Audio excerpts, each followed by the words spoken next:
So next, let us look at mastering toric IOL implantation.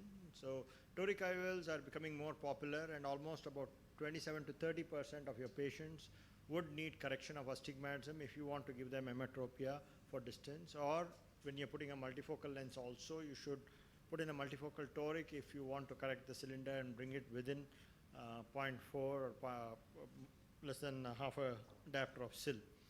I am a consultant to Carl Zeiss Meditech. So there are a lot of preoperative factors you have to take into consideration when you are measuring for toric IOL. One is the keratometry, and then you have various devices for keratometry, or the IOL master, the lens star, auto keratometry, and the manual keratometry. Now you will be confused as to which is most accurate. So if you have a device like the IOL master or the lens star, then you can use that and use the K values of that. You also have, of course, you also have, astigmatism is a vector, so you have magnitude and direction, which is the axis. So magnitude ideally is most accurate with your manual keratometer.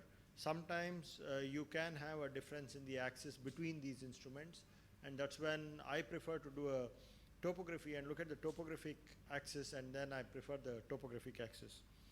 Now it is very important to do a topography for all these patients, because astigmatism measurements, it comprises of three aspects: the anterior astigmatism, posterior astigmatism, and the total astigmatism. So there can be a difference when you measure. So most of the keratometers, you are measuring only the anterior curvature, but if you look at this example, the anterior curvature is -1 at 177 degrees, but the posterior curvature actually reduces, it takes away from the anterior curvature. So the posterior curvature actually is plus 0.34, the astigmatism, and then the total astigmatism will be minus 1.04, which is different. So the total astigmatism will be different from just the anterior astigmatism. So it's very important to take this into consideration. Otherwise, your toric IOL calculations will not be accurate. And Dr. Douglas Koch from Baylor Institute first brought out the Baylor nomogram, where he showed that you get an overcorrection with the rule astigmatism and undercorrection with against the rule, and he suggested that you can use one step less. Suppose you have measured a T3, then you use a T2 for with the rule astigmatism, and for against the rule astigmatism you can step it up. So instead of a T3, you can use a T4. So, but then now you have devices which actually measure total astigmatism. The other important device which is available is the eye trace. It gives you the corneal topography and it gives you the case and also the corneal wavefront. And you can also use it for pre-op surgical planning. Normally you use the online formulas. So if you are using, for example, Technis Toric, then you would use the J&J online, or if you're using the Acrisoft. The problem with online calculators before was that they did not take into consideration the PCA, posterior corneal astigmatism, and the effective lens position. And that's why it used to be off.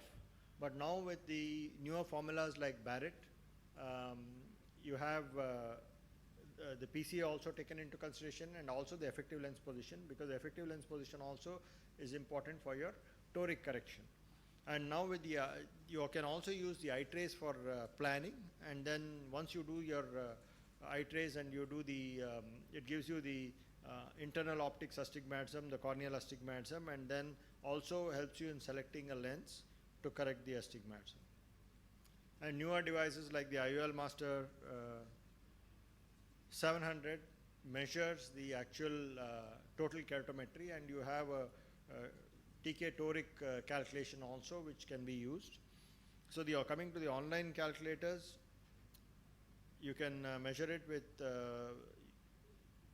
you also have to take into consideration the surgical induced astigmatism. So the surgical induced astigmatism is something that you can calculate from siacalculator.com. So each one should know his surgically induced astigmatism. It depends upon your location of incision, your size of your incision, diameter of the cornea, and a lot of other factors.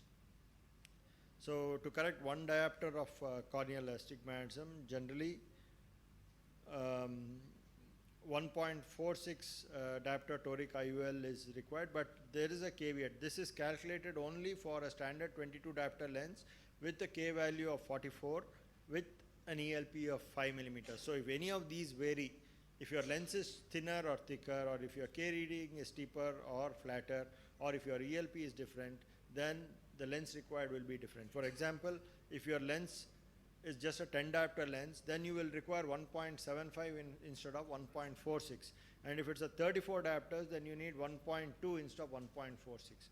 So that is the difference. So these are the factors which have to be taken into consideration. And of course, I told you the posterior corneal astigmatism also has to be considered, either with the Baylor nomogram or if you use the Barrett toric calculator. The Barrett toric calculator is freely available at APACRS website, apacrs.com.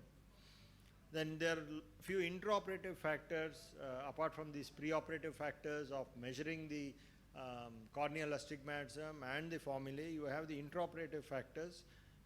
You'll have to mark the axis, so you can do the 180 degree marking either on a slit lamp, or you have devices like the AIOC marker, one step, and which is electronic axis marker.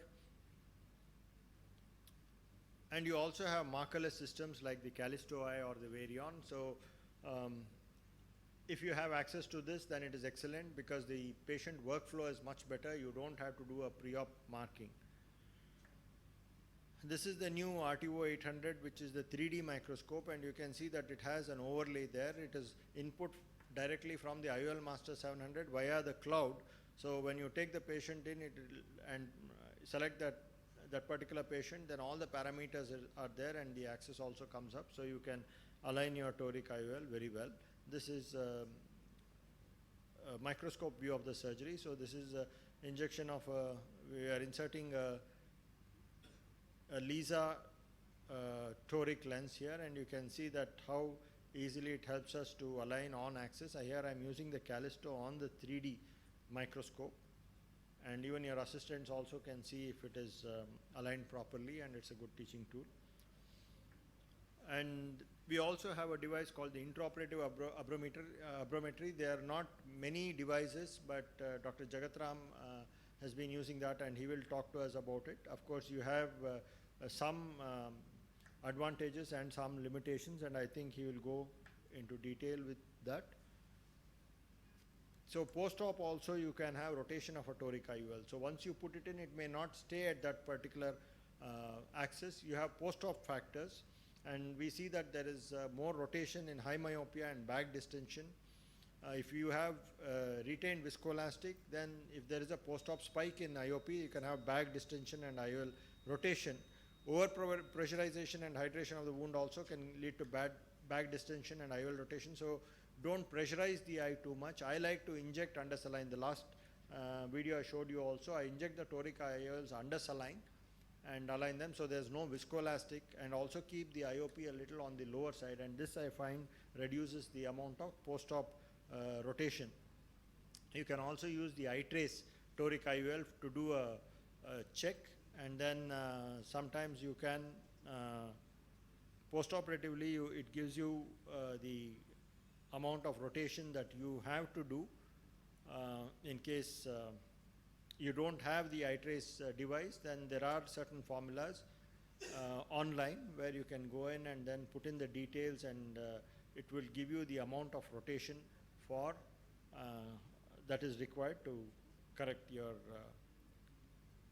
I also have a special device. This is a short clip, the last clip I'll show you. This is the Ganesh toric marker. For small pupil, what happens is the markers are in the periphery. The marks are in the periphery. The pupil constricts, then you don't know whether it's in alignment or not.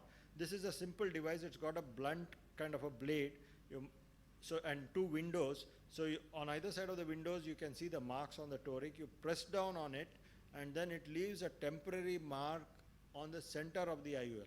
This device is available with Epsilon. So if any of you all are having difficulty in a small pupil putting a toric IOL, you're not able to see the axis mark. See, it leaves a temporary mark like that, and then you can just load it in, and then inject the lens. And when you inject the lens, even if the pupil is small, you're not able to see the peripheral markings. There is a central mark which you can see and then align to the axis. So many a times when you're doing femto, the pupil constricts, or in intraoperatively the pupil constricts, and then later on you'll have to retract the iris, and you can't see both sides, and it may be difficult to align. So here you can see that the mark is still there. You just align, and then the mark is there for about 2 minutes, and then it disappears. And next day you can hardly see it. We have even done HD analyzer to see if there's any and high magnification photography, but you can't make out any scratches on the lens. So this is a useful device. You can see that it is aligned now. So which ink you are using? The same marker ink? You can use the you can use trypan blue, you can use gentian violet.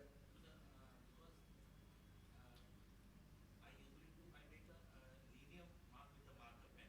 Yeah, marker pen, yeah, but it can get washed out. Washed out. This actually I have put, you need not put any mark.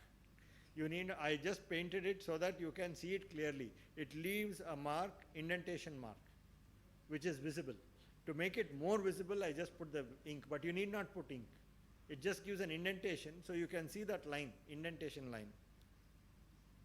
Okay, I think we'll stop here, and Dr. Jagatram can continue with the intraoperative.